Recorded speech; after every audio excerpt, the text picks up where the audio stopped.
आगच्छन्तु विद्यार्थिनः द्वितीय पाठं पठामः। ऋतु चित्रणम जो हमारा पाठ है, कौन सा पाठ है? ऋतु चित्रणम। ऋतु चित्रणम का आज हम षष्ठा भाग है यानी छठा भाग का अध्ययन करेंगे। जो 6 भाग है उससे पहले हम 5 भागों का अध्ययन कर चुके हैं। 5 भागों में हमने पाठ परिचय जाना, बसंत ऋतु, शरद ऋतु, वर्षा ऋतु, चंद्रमा का आदि का हमने वर्णन देखा। आइए सबके अभ्यास प्रश्नों को देखते हैं और पाठ में आए हुए अभ्यास प्रश्नों के बारे में चर्चा करते हैं। आइए, जो हमारा पहला प्रश्न है, संस्कृतेन उत्तरम दीयताम। संस्कृत में इनका उत्तर देना है, संस्कृत में ही इनका उत्तर हमें लिखना है। पहला प्रश्न है, अयम पाठ है, जो ये पाठ है ऋतु चित्रणम पाठ है, ये कस्मात् ग्रंथात् संकलित है। किस ग्रंथ से ये लिया गया है, किस ग्रंथ से ये संकलित किया गया है? बसंते समन्ततः गिरिशिखराणि कीदृशानि भवन्ति। बसंत ऋतु में समन्तत यानी चारों ओर से गिरिशिखर हैं, जो पर्वत श्रृंखलाएं हैं, वो कैसी हैं, कैसी दिखाई दे रही है? और तीसरा जो हमारा प्रश्न है, मारुतः कीदृशै कुसुमै क्रीडन् इव अवलोक्यते। मारुत जो वायु है, कीदृशै कुसुमै यानी किन कुसुमों से, किन फूलों से खेलते हुआ दिखाई दे रहा है, अर्थात हवा किन के साथ में, कैसे पुष्पों के साथ में खेलती हुई दिखाई दे रही है। अगला है, प्रकीर्ण अम्बुधरम नभः कथम विभाति। प्रकीर्ण अम्बुधरम यानी जो फैला हुआ जो बादल है, उससे आकाश किस प्रकार से विभाति यानी दिखाई दे रहा है। कस्याति भारम समुद्वहंत वारिधारा प्रयान्ति यानी किसके अत्यधिक भार को ले जाते हुए बादल दिखाई दे रहे हैं या ले जा रहे हैं। वर्ष ऋतौ मत्त गजा किम कुर्वन्ति। अगला प्रश्न है हमारा, शरद ऋतौ चंद्रः कीदृशो भवति। शरद ऋतु में जो चंद्रमा होता है वो कैसा होता है। कानि पूरयित्वा तोयधराः प्रयाताः यानी किन को पूर्ण करके, किन को तृप्त करके तोयधरा जो बादल है वो प्रयात कर रहे हैं यानी जा रहे हैं। अस्मिन् पाठे तोयधरा, इस पाठ में तोयधरा इत्यस्य के पर्यायाः प्रयुक्ता, इसके कौन कौन से पर्यायवाची शब्द प्रयुक्त किए गए हैं। कीदृशः आदर्शः न प्रकाशते, कैसा आदर्श, कैसा शीशा, कैसा दर्पण प्रकाशित नहीं होता है। आगे कहता है, शिशिर ऋतु सरिता कई भांति। शिशिर ऋतु में सरिता होती है, जो नदियाँ होती है, किस प्रकार से दिखाई दे रही है, किस प्रकार से दिखाई दे रही है। आइए इनके उत्तरों की ओर चलते हैं बच्चों। संस्कृतेन उत्तरम दीयताम, तो हम इनका उत्तर दे रहे हैं संस्कृत में। अयम पाठ है कस्मात् ग्रंथात् संकलित है। जो ये पाठ है, ऋतु चित्रण पाठ है, ये किस ग्रंथ से लिया गया है? तो बच्चों इसका सही उत्तर होगा, अयम पाठ है महर्षि वाल्मीकि रामायणात् संकलिता है, यानी वाल्मीकि रामायण से ये लिया गया है। महर्षि जो वाल्मीकि के द्वारा जो लिखी गई रामायण है उससे लिया गया है। उसी प्रकार से बसंते समन्ततः गिरिशिखराणि कीदृशानि भवन्ति। बसंत ऋतु में चारों ओर से गिरिशिखर है, जो पर्वत की श्रृंखलाएं हैं, वो कैसी दिखाई दे रही है, कैसी है? तो इसका उत्तर है, बसंते समन्ततः गिरिशिखराणि पुष्पभार समृद्धानि भवन्ति। पुष्पभार से, पुष्पों से युक्त वो समृद्ध होती है, पुष्पों और फूल से वो समृद्ध होती है। तो इसका सही उत्तर होगा, पुष्पभार समृद्धानि भवन्ति। बसंत ऋतु में जो गिरिशिखर है, पर्वत श्रृंखलाएं हैं, वो पुष्पों के भार से समृद्ध होती है। उसी प्रकार से मारुतः कीदृशै कुसुमै क्रीडन्नीव अवलोक्यते। जो मारुत है, जो वायु है, वो क्या है? कीदृशै यानी कैसे, कुसुमै यानी फूलों से, क्रीडन्नीव खेलती हुई, अवलोक्यते यानी दिखाई दे रही है। तो इसका सही उत्तर है, मारुत है जो वायु है, वो कैसे, किससे खेल रही है? पतितई यानी गिरे हुए, पतमानई यानी गिरते हुए, यानी गिरे हुए और गिरते हुए च, और पादपस्तश्च कुसुमई, और पेड़ों पर स्थित, पादपों पर स्थित कुसुमई यानी फूलों के साथ क्रीडन्नीव अवलोक्यते खेलती हुई दिखाई दे रही है, अर्थात उनको अपने झोंके में फूलों को उड़ा भी रही है, तोड़ भी रही है, इस प्रकार का हम इसका भाव ले सकते हैं। ये हमारे अच्छे से समझ में आया होगा। वाल्मीकि रामायण से लिया गया है। बसंत में गिरी शिखर पुष्प बहार से समृद्ध होते हैं, और वायु है वो गिरते हुए और गिरे हुए फूलों से खेल रही है, पादपों पर स्थित फूलों से भी वो खेल रही है। आइए अगले प्रश्न की ओर चलते हैं। प्रकीर्णाम्बुधरम नभः कथम विभाति। प्रकीर्णाम्बुधरम यानी वर्षा ऋतु कैसी होती है, वर्षा ऋतु में जो बादल होते हैं वो कैसे होते हैं। कई तो इसका सही उत्तर है प्रकीर्णाम्बुधरम, जो चारों ओर से फैला हुआ है बादल, अम्बुधर। तो नभः क्वचित प्रकाशम, कहीं पर प्रकाश दिखाई दे रहा है वर्षा ऋतु में, क्वचित अप्रकाशम, और कहीं पर अप्रकाश यानी अंधेरा दिखाई दे रहा है। बच्चों वर्षा ऋतु में आपने देखा होगा जब बिजली कड़कती है तो कई बार प्रकाश भी आता है और कई बार अंधेरा भी आ जाता है जब बादल होते हैं। क्वचित प्रकाशम क्वचित अप्रकाशम, यानी कहीं पर प्रकाश और कहीं पर अप्रकाश। उसी प्रकार से कस्या अतिभारम समुद्वहन्तः वारिधाराः प्रयान्ति। कस्यातिभारम समुद्वहन्तः वारिधाराः प्रयान्ति। तो क्या है कि किसके अत्यधिक भार को ले जाते हुए वारिधारा जो बादल है वो लौट रहे हैं। तो इसका सही उत्तर होगा बच्चों सलिला अति भारम, जल के अत्यधिक भार को, समुद्वहंत यानी वहन करते हुए ले जाते हुए, वारिधारा जो बादल है वो लौट रहे हैं। सलिला अति भारम यानी जल के अत्यधिक भार को ले जाते हुए बादल लौट रहे हैं, दिखाई दे रहे हैं। आगे कहता है वर्ष ऋतौ मत्त गजा किम कुर्वन्ति। वर्षा ऋतु में मत्त गज जो मत वाले हाथी हैं वो क्या करते हैं। तो इसका सही उत्तर होगा वर्ष ऋतौ मत्त गजाः नदन्ति। वर्षा ऋतु में मत्त गज है, मत वाले हाथी हैं, वो क्या करते हैं, चिंगाड़ते हैं। नदंत यानी चिंगाड़ते हैं। अगला प्रश्न है शरद ऋतौ चंद्रः कीदृशो भवति। शरद ऋतु में जो चंद्रमा होता है वो कैसा होता है। शरद ऋतौ चंद्रः विमल भवति। शरद ऋतु में जो चंद्रमा होता है वो विमल होता है यानी स्वच्छ होता है बच्चों। तो हमारे ये प्रश्न आए होंगे समझ में। प्रकीर्णाम्बुधरम नभः कथम विभाति, तो वो ऐसा दिखाई दे रहा है बादल, क्वचित प्रकाशम क्वचित अप्रकाशम, कहीं पर प्रकाश और कहीं पर अंधेरा अप्रकाश। और किसके अत्यधिक भार को ले जा रहे हैं, जल के अत्यधिक भार को बादल ले जा रहे हैं यानी लौट रहे हैं। और वर्षा ऋतु में मत वाले जो हाथी हैं वो चिंगाड़ते हैं। उसी प्रकार से शरद ऋतु में चंद्रमा विमल यानी स्वच्छ दिखाई देता है। ये हमारे अच्छे समझ में आए होंगे। आगे चलते हैं बच्चों। कानि पूरयित्वा तोयधराः प्रियाताः, यानी कानि पूरयित्वा किनको पूर्ण करके, किनको पूर्ण करके, तोयधरा यानी जो बादल है वो जा रहे हैं, प्रियाता यानी लौट रहे हैं। नदी तटाकानी यानी नदियों को और तटाकानी यानी तालाबों को सबको परिपूर्ण करके तो ये धरा प्रियाता यानी तोय धरा जो बादल हैं वो लौट रहे हैं यानी नदियों को और तालाबों को दोनों को भर के पूर्ण करके तोय धरा यानी बादल मेघ लौट रहे हैं। अस्मिन् पाठे जो ये पाठ है इसमें तोय धराः इत्यस्य के प्रियायाः प्रयुक्ताः, यानी जो ये पाठ है तोय धरा इसके कौन कौन से पर्याय प्रयुक्त किए गए हैं बच्चों। इसका सही उत्तर होगा तोय धराः इत्यस्य अम्बुधराः, यानी तोय धरा के पर्यायवाची है अम्बुधराः, वारिधराः, घनाच एते पर्यायाः प्रयुक्ताः, ये पर्याय प्रयुक्त किए गए हैं। आगे का उत्तर है हमारा कीदृशः आदर्शः न प्रकाशते, यानी कैसा आदर्श यानी जो शीशा होता है, दर्पण होता है वो प्रकाशित नहीं होता है। आगे कह रहा है निश्वासांधः, सर्दी में हमारे भाप के द्वारा अंधा हुआ जो शीशा होता है, दर्पण होता है, वो क्या होता है, प्रकाशित नहीं होता है। आगे का उत्तर देखेंगे शिशिर ऋतौ सरिता कई भांति, शिशिर ऋतु में जो नदियां होती है वो कैसी दिखाई दे रही है।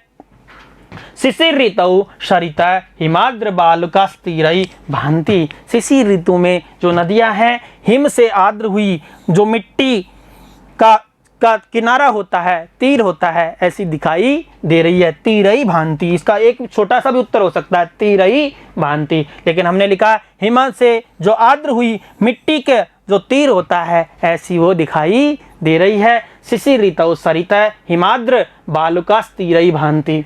तो नदी जो बादल हैं वो नदियों को और तालाबों को पूर्ण करके लौट रहे हैं।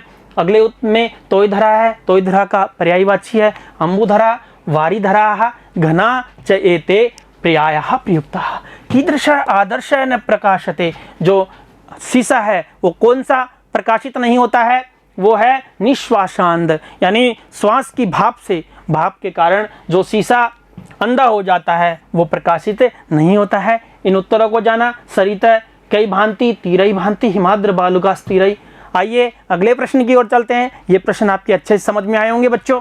अगले प्रश्न की ओर चलते हैं। रिक्त स्थानी पूर्यता, रिक्त स्थानों की पूर्ति हमें इसमें करनी है। पहला है समन्ततः शिखराणि सन्ति, समन्ततः शिखराणि सन्ति, नवः रिक्त स्थानं विभाति, वारिधरा महीधराणां श्रृंगेषु रिक्त स्थानं है प्रयान्ति, तोयधरा रिक्त स्थानं प्रयातः, निश्वासांद आदर्श इव न प्रकाशते। आइए इसके उत्तरों की ओर चलते हैं, इन प्रश्नों के उत्तरों की ओर चलते हैं बच्चों।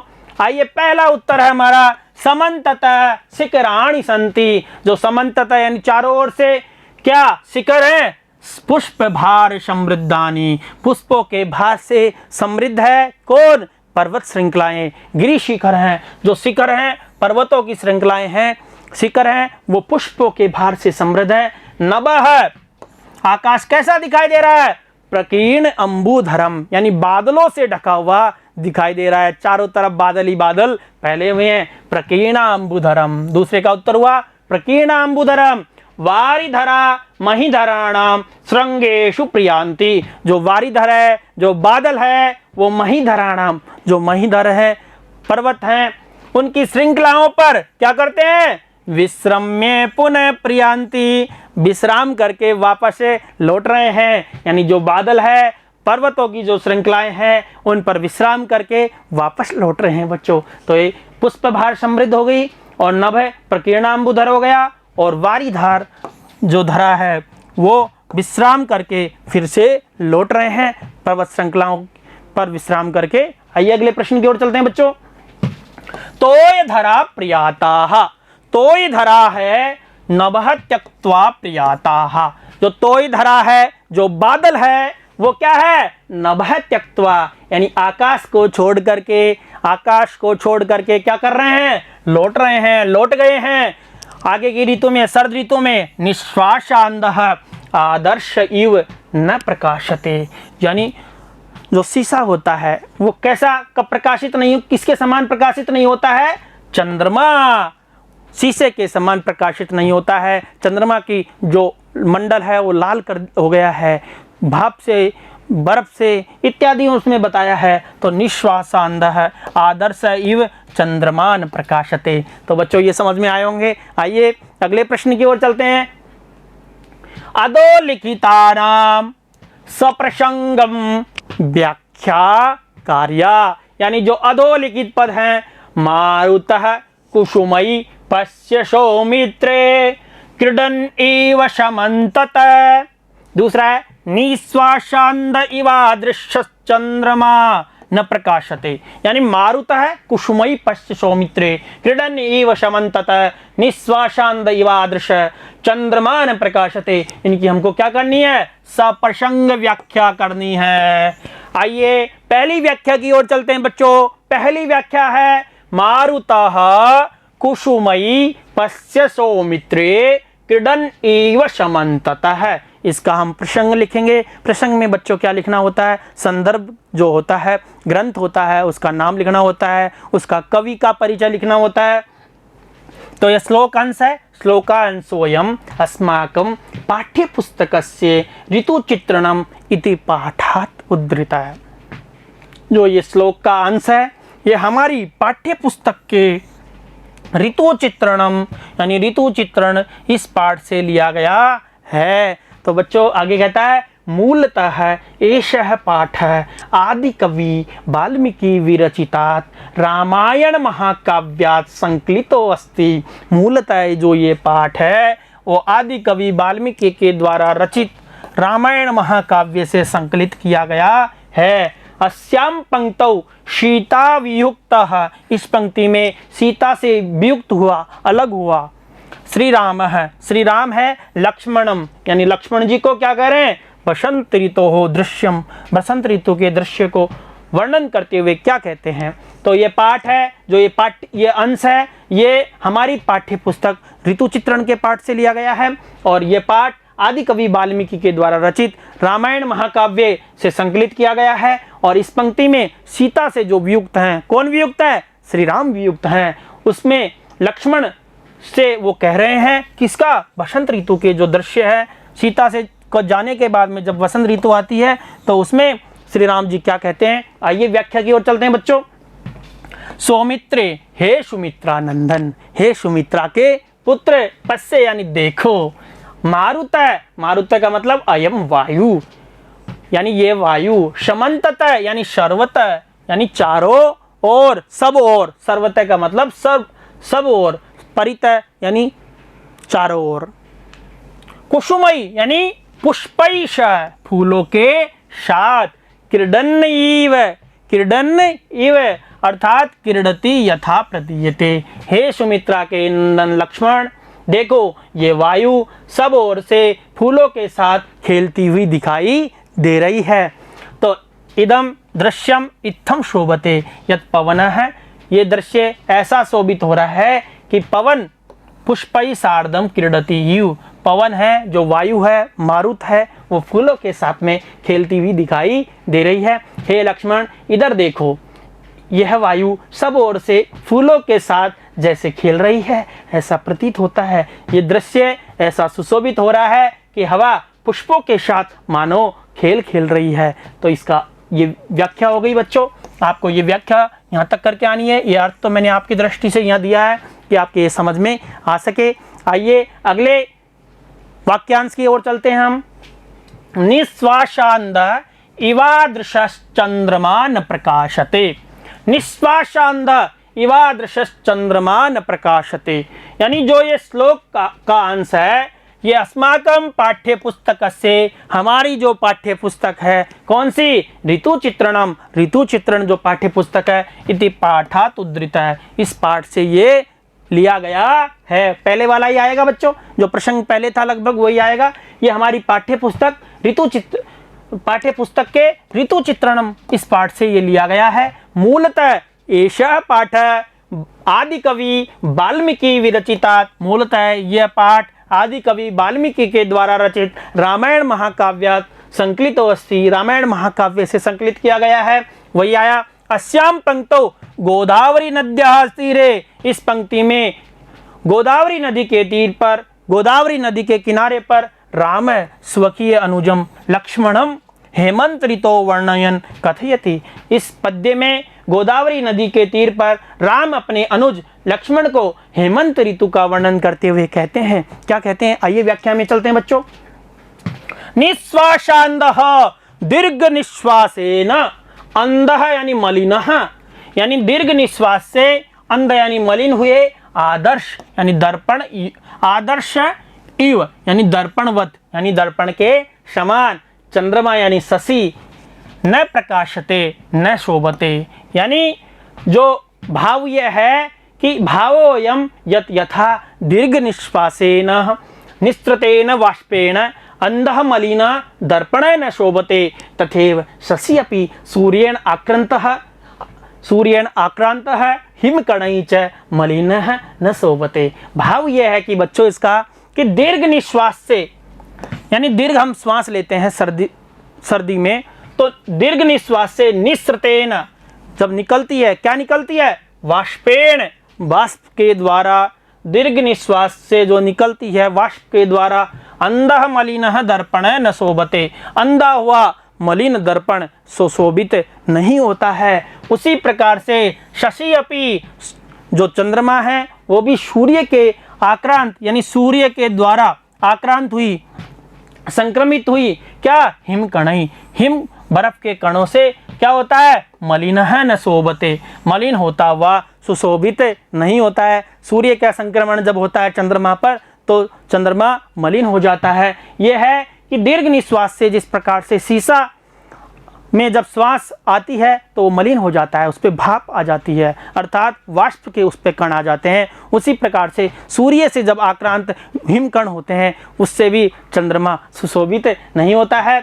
दीर्घ निश्वास से मलिन दर्पण के समान चंद्रमा सुशोभित नहीं हो रहा है। भाव यह है कि जैसे लंबी सांस से निकली हुई भाप से अंधा मलिन हुआ दर्पण शोभा नहीं देता, उसी प्रकार से सूर्य द्वारा आक्रांत हुआ तथा हिम कणों से मलिन हुआ चंद्रमा शोभा नहीं देता है। तो बच्चों ये आपके अच्छे समझ में आया होगा। चलते हैं अगले प्रश्न की ओर बच्चों। प्रकृतिम प्रत्ययम च योजयित्वा पद रचनाम कुरुता। प्रकृति और प्रत्यय का योजन करते हुए जोड़ करके क्या करनी है, पद रचना कुरुता है, पद की रचना करनी है और वाक्य इसमें बनाने हैं बच्चों। क्री प्लस त्वा, क्रीड प्लस सत्री, गंध प्लस मतु, सम प्लस नी, रुद्र प्लस इक्ता है। आइए इसके उत्तरों की ओर चलते हैं। क्री प्लस कत्वा तो इसका बनेगा कृत्वा, कत्वा का त्वा शेष बचता है बच्चों, क्या बचता है, त्वा, ये वाला त्वा। और ये करके के अर्थ में प्रयुक्त होता है, जिस प्रकार से भोजनम कृत्वा अहम आपणम गमिष्यामि, भोजन करके मैं कहाँ जाऊंगा, आपणम गमिष्यामि, बाजार में जाऊंगा। तो यहाँ दो क्रियाएं हैं, पहली क्रिया है भोजन करना, तो भोजन को किया, फिर कहाँ गया, आपणम गमिष्यामि, आपन यानी बाजार को गया। तो दो क्रियाओं को जोड़ने के लिए कत्वा प्रत्यय का प्रयोग किया जाता है। कत्वा और ल्यप वो भी करके में किया जाता है, लेकिन ल्यप में जब उपसर्ग पहले आ जाता है किसी धातु से तब ल्यप प्रत्यय होता है और यहाँ कत्वा प्रत्यय होता है। क्रीड प्लस सत्री, तो क्रीड प्लस सत्री, सत्री का बच्चों अत शेष बचता है बच्चों और रूप बनता है क्रीडतः, क्या बनता है, क्रीडतः है। तो क्रीडतः नपुंसकलिंग में होता है, पुल्लिंग में होगा क्रीडन। तो क्रीडन बालक है अपतत, खेलते हुए बालक गिर गया, यानी हुए, यानी निरंतर क्रियाओं को दर्शाने के लिए किसका प्रयोग किया जाता है, वर्तमान की क्रियाओं के लिए सत्री प्रत्यय का प्रयोग किया जाता है। क्रीडन, क्रीडन बालक है अपतत, खेलते हुए बालक गिरता है। आइए गंध प्लस मतूप, गंधवान, मतूप का क्या, मत शेष बचता है बच्चों, और मान और वान ये दो होते हैं इसमें, मान और वान। तो इसमें क्या है, वान, तो मतुप का वह हुआ, मत का वत हुआ और वत में न आया वाह हुआ और रूप बना गंधवान। इसकी हम व्याकरण के जब प्रत्यय का टॉपिक पढ़ेंगे उसमें हम विशेष चर्चा कर लेंगे। तो गंधवान जो सुगंध से युक्त है, अयम मास है, कौन सा महीना, बसंत मास वर्तते, सुगंध से जो युक्त ये महीना है वो कौन सा महीना है, बसंत का महीना है बच्चों। किसका महीना है, बसंत का महीना है। सम नि रुद्ध प्लस इक्ता है, इसको अगर हम एक साथ देखेंगे तो रूप बनेगा सम निरुद्धम, सम निरुद्धम यानी सम निरुद्ध है। शांत महासागर का जो पर्वत हैं, श्रृंखलाएं हैं, वो सन्निरुद्ध रूपम शोभते यानी सुशोभित हो रही है। शांत महासागर का जो पर्वत हैं वो क्या है, सन्निरुद्ध है और उनका रूप सुशोभित हो रहा है। इनको हमने श्लोक में देखा, ये हमारे अच्छे समझ में आए होंगे चारों प्रश्न। कृत्वा, क्रीडन और गंधवान सम निरुद्ध है। आइए अगले प्रश्न की ओर चलते हैं बच्चों। अगला प्रश्न है हमारा, आइए पांचवें प्रश्न की ओर चलते हैं बच्चों। प्रकृति प्रत्यय विभाग क्रियताम, प्रकृति प्रत्यय विभाग क्रियताम यानी प्रकृति और प्रत्यय का क्या करना है, अलग अलग करना है बच्चों। प्रकृति और प्रत्यय को हमको क्या करना है, धातु और प्रत्यय को हमको अलग अलग करना है। पहला है त्यक्तवा यानी त्याग करके, त्याग करके, विश्रम में यानी विश्राम करके बच्चों, विश्राम करके। समुद्वहंत, समुद्वहंत यानी वहन करते हुए, पतमान यानी गिरते हुए, हिमवान यानी हिम से युक्त। तो इनको हम देख लेते हैं बच्चों। इसमें हमारे शब्द हैं त्यक्त्वा, और त्यक्त्वा का हम प्रकृति अलग करेंगे, धातु रूप को हम अलग करेंगे बच्चों। तो रूप बनेगा त्यज प्रकृति है और कत्वा प्रत्यय है, और इसका रूप क्या बनेगा त्यक्त्वा, जो हमें दे रखा है। इसमें त्यज तो प्रकृति है यानी धातु है, और कत्वा प्रत्यय है, कत्वा का त्वा शेष बचता है। उसी प्रकार से विश्रम्य वी प्लस श्रम प्लस ल्यप, विश्रम प्लस ल्यप, ल्यप का ये शेष बचता है। तो विश्रम्य यानी विश्राम करके, दोनों बच्चों दोनों धातु हैं, कत्वा और ल्यप, कत्वा और ल्यप, ये दोनों करके के अर्थ में प्रयोग होती है बच्चों। त्वा, कत्वा का त्वा शेष बचता है, ल्यप का ये शेष बचता है, लेकिन दोनों करके यानी एक क्रिया के बाद में दूसरी क्रिया जब होती है तब पहली वाली क्रिया में इनका दोनों का प्रयोग किया जाता है। लेकिन सबसे बड़ी दोनों की एक बड़ी बात है बच्चों, यहाँ सीधी धातु होती है यहाँ, लेकिन ल्यप प्रत्यय जहाँ होगा जहाँ पहले किसी का उपसर्ग होगा, यानी कोई उपसर्ग यहाँ आएगा, यहाँ वी उपसर्ग है इसलिए कौन सा प्रत्यय हुआ ल्यप, और अगर यहाँ वी नहीं होता तो यहाँ कत्वा का प्रत्यय ही होता, कत्वा प्रत्यय ही यहाँ होता। आइए समुद्वहंता, जो समुद्वहंता है, सम उपसर्ग है, उत धातु वह, सम दो उपसर्ग है बच्चों यहाँ, सम और उत, वह धातु है, और इसमें हम सत्री प्रत्यय करते हैं तब क्या रूप बनेगा। हमने पहले भी इसकी चर्चा की है, तो पाठ में हम पढ़ रहे थे साथ के साथ में, जब भी हम इसकी चर्चा कर चुके हैं मेरे प्यारे बच्चों। लेकिन जो समुद्वहंता यानी सम उद्वहन, उद्वहंत उद्वहंत, तो यहाँ सत्री प्रत्यय हुआ। उसी प्रकार से पतमान है, पत, और इसमें सानच प्रत्यय हुआ, सानच का आन बचा, आन का मान हुआ, सानच का आन, और आन से पहले क्या बचा मैं का आगम होता है बच्चों, तो यह क्या रूप बना मान है। उसी प्रकार से हिमवान है, हिम, हिम में मतु प्रत्यय किया, मतुप का मत और मत का वत, और वत में वान है। लेकिन बच्चों देखो यहाँ वान है यहाँ मान है तो लगभग समान है, तो आपने लेकिन इसमें देखा होगा कि ये इसमें सानच है और इसमें मतूप है। तो दोनों का मुख्य अंतर बच्चों यह है कि जो सानच और सत्री प्रत्यय होता है वो धातु रूप से होते हैं, कृत तद्दित कृत प्रत्यय होते हैं, ये कृत प्रत्यय हैं और ये धातु के साथ ही होते हैं, और जैसे मतूप है ये तद्दित के साथ में होते हैं बच्चों, जैसे हिमवान, हिमवान। तो ये हमने देखे। आइए अगले, ये हमारे अच्छे समझ में आए होंगे बच्चों। त्यक्त्वा, विश्रम्य, समुद्वहंत, पतमानः, हिमवानः। आगे के प्रश्न की ओर चलते हैं बच्चों, छठे प्रश्न की ओर। अधोलिखितान शब्दान आश्रित्य वाक्य रचनाम कुरुतः, यानी अधोलिखित शब्दों को आश्रित बना करके क्या करना है, वाक्य रचना करनी है बच्चों। क्या करनी है, वाक्य रचना करनी है मेरे प्यारे बच्चों। जो क्रीडन है यानी खेलते हुए, गंधवान यानी गंध से युक्त, विश्रम यानी विश्राम करके, पूरित्व यानी पूर्ण करके, नभ यानी आकाश, नदंत यानी चिंगाड़ते हुए, त्यक्त्वा यानी त्याग करके, सांप्रतम यानी अब, सिखिन यानी मोर, प्रियाति यानी लौट रहे हैं। तो इनका हम वाक्य के साथ में प्रयोग देखते हैं बच्चों। पवन है पुष्पैष क्रीडन अस्ति, जो पवन है, जो वायु है, जो मारुत है, वो किसके साथ में खेल रही है, फूलों के साथ में क्रीडन अस्ति, फूलों के साथ में खेलती हुई दिखाई दे रही है बच्चों। उसी प्रकार से गंधवान वायु वाति, गंध से जो युक्त वायु है वो क्या है, बह रही है, वह बह रही है, गंधवान वायु वाति। अगले प्रश्न की ओर चलते हैं बच्चों। अत्र विश्रम्य अहम ग्रामम गमिष्यामि, अत्र विश्रम्य ग्रामम गमिष्यामि, गांव की ओर जाऊंगा, गांव जाऊंगा। तो मनोरथम पूरयित्वा स्वागता, तुम्हारी मनोरथ को, तुम्हारे मन इच्छित चीज को पूर्ण करके वो चले गई। पूरयित्वा यानी पूर्ण करके। बादल भी तो गए थे किसानों की इच्छा को पूर्ति करके, फसल का उनको दान दे करके। अध्ये नभः विमलः वर्तते, आज नभ है, आकाश है, वो कैसा है, स्वच्छ दिखाई दे रहा है, स्वच्छ है। नदंत मेघा भयम जनयंती, जो नदंत मेघ है, गरजते मेघ है, वो मेघ जब गरजता है, हमारे घर में हम सभी क्या होते हैं, डर जाते हैं बच्चों।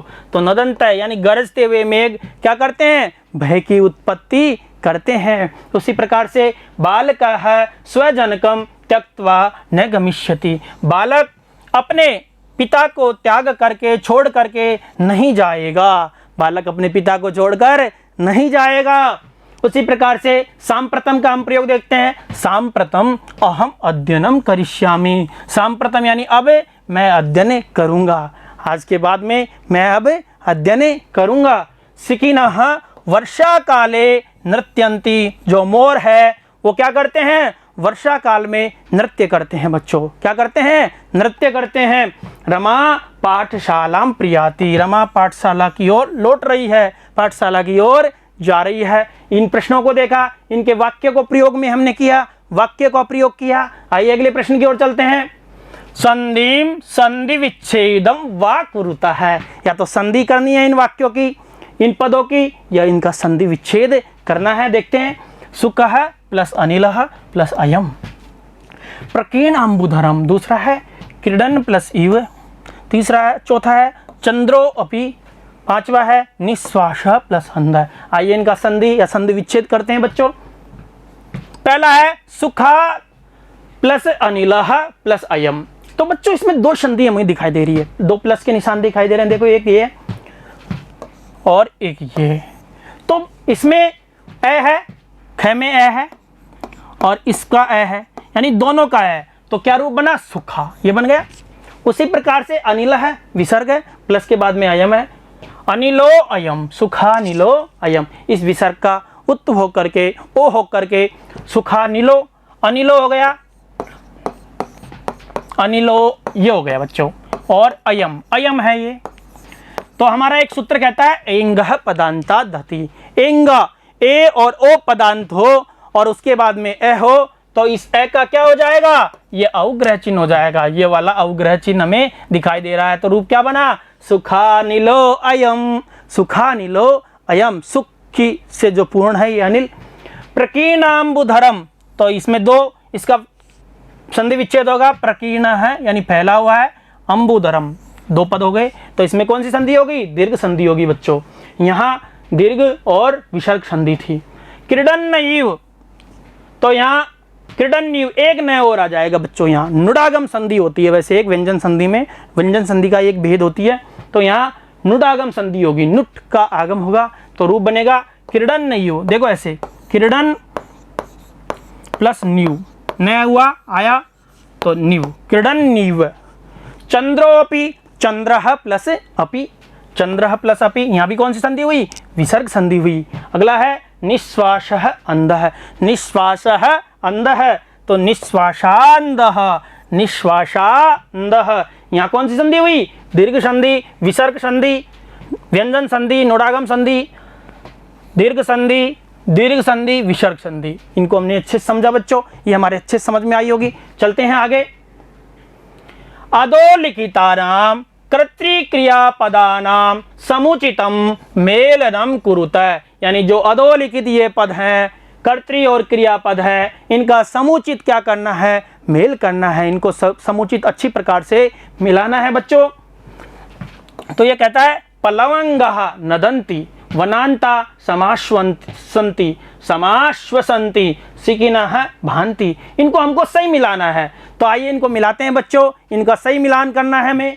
तो पहला है पलवंगाः समाश्वसन्ति, मेंढक प्रसन्न हो रहे हैं, मेंढक वर्षा ऋतु में कैसे होते हैं, प्रसन्न होते हैं, समाश्वसन्ति।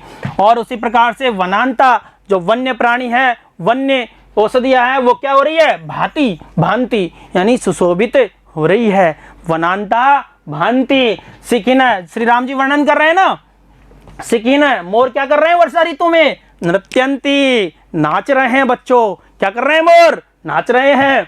नद्यो वहन्ति, और नदियाँ क्या कर रही है, बह रही है, नदियाँ बह रही है वर्षा ऋतु में खल खल करती हुई पानी के बहाव के कारण।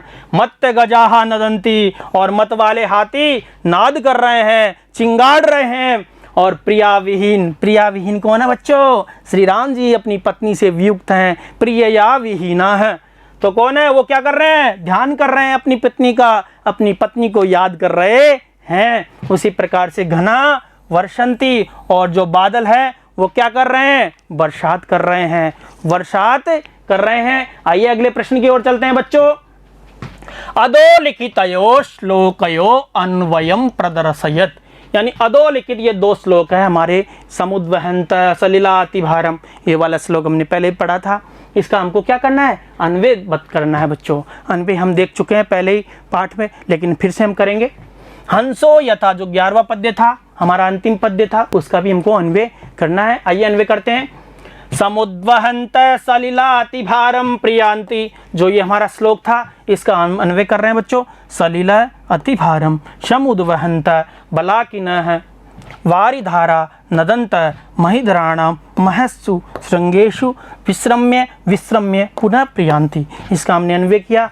जो जल बादल हैं वो सलील के अत्यधिक भार को ले जाते हुए और बगलों से युक्त होकर के और नदंतर गर्जना करते हुए महिधराणाम, जो पर्वत है, उनकी बड़ी बड़ी चोटियों पर विश्राम कर करके पुनः वापस लौट रहे हैं। कब? शरद ऋतु में।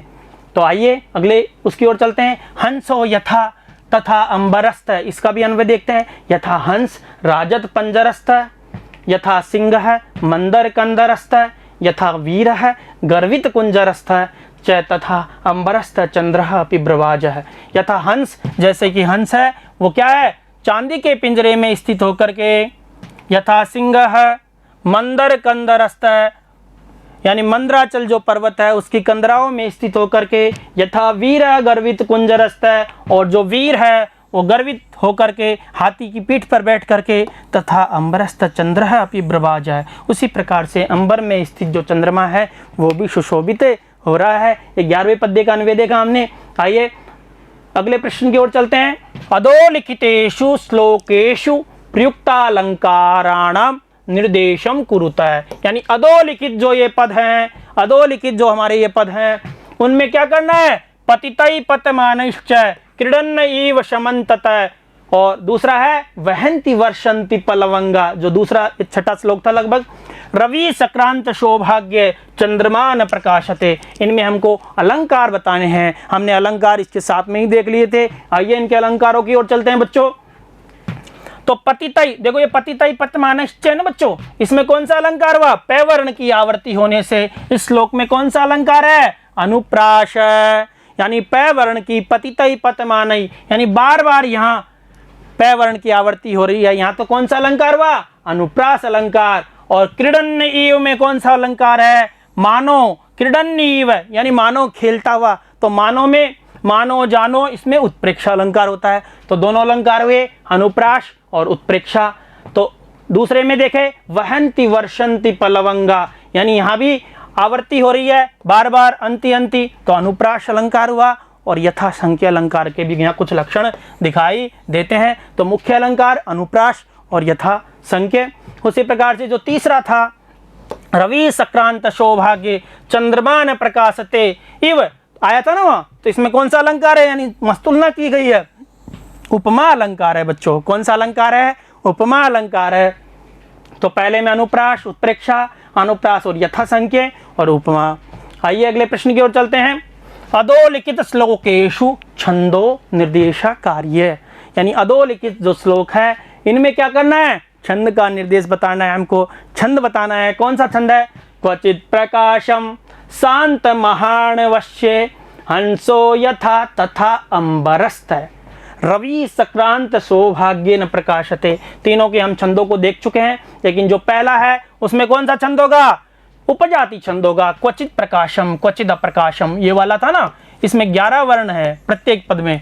और उपजाति जो छंद होता है वो इंद्रवज्रा और उपेंद्र वज्रा का मिश्रण होता है। दूसरा है हंसो यथा राजत पंजरस्थ, आया था ना, सिंगो यथा मंदर कंदरस्थ, गर्वित यथा, उस प्रकार का जो था उसमें क्या था? इंद्रवज्रा छंद है। उसी प्रकार से जो तीसरा है रवि सक्रांत सौभाग्य जो आया था उसमें कौन सा छंद है? अनुष्टुप छंद है। तो ये तीनों छंद है, उपजाति, इंद्रवज्रा और अनुष्टुप। इस प्रकार से हमने इन अभ्यास प्रश्नों के बारे में जाना। बहुत बहुत धन्यवाद। पुनर्मिलामः अगले पाठ के साथ में। धन्यवाद।